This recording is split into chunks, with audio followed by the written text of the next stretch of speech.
मेरे भोले बाबा के चिलम से देखो धुआं निकल रहा है। मेरे भोले जी के चिलम से देखो धुआं निकल रहा है। कांवरिया आते हैं चिलम चढ़ाते हैं, कांवरिया आते हैं चिलम चढ़ाते हैं, सगरो गाजा चल रहा है।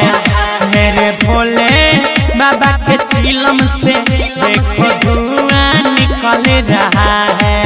बाबा बैजू के देखो चिलम से कैसे धुआं निकल रहा है, कैसे धुआं निकल रहा है,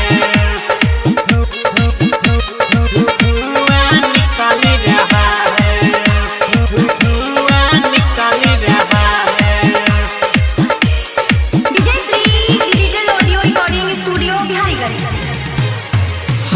आबे सावन के पावन जब महीना रे हो, आबे सावन के पावन जब महीना रे,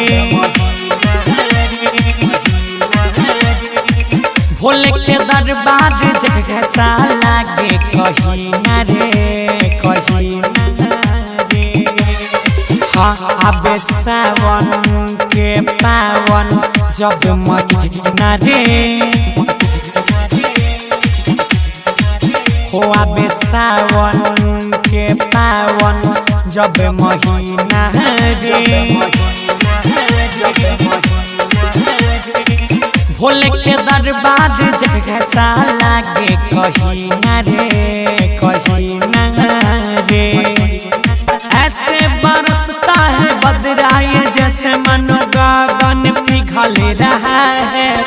मेरे भोले बाबा के चिलम से देखो धुआं निकल रहा है।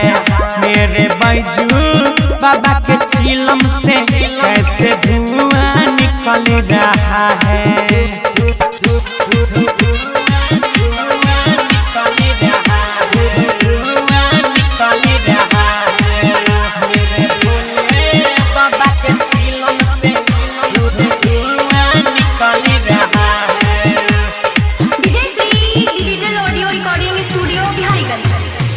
भोले बाबा के दरबार में सब आबै छै हो, भोले बाबा के दरबार में सब आबै छै।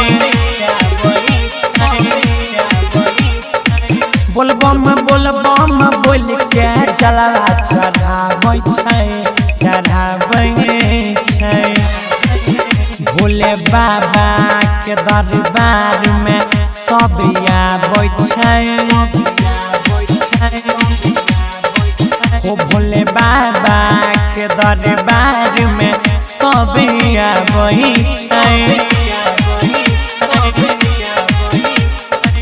बोलबम बोलबम बोल के जलवा चढ़ाबै छै, चढ़ाबै छै। डीजे पे गौरव अंकित अजय का गाना चल रहा है। मेरे बासुकी बाबा के चिलम से देखो धुआं निकल रहा है। मेरे बैजू त्रिपुरारी के चिलम से धुआं निकल रहा है।